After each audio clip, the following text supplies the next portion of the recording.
орталықтың ұйымдастырылып өткен ана асыл қазына тақырыбында аналар сайысының үздік ана атанған кім? Әсел! Бас жүлдемен марапатталады. Керемет. Еңбегі күшті.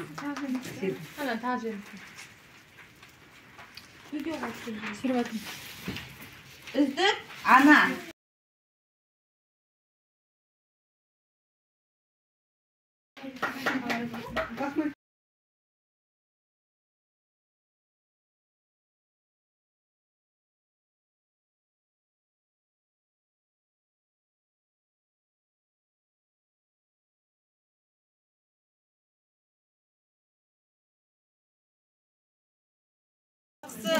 Allah razı olsun.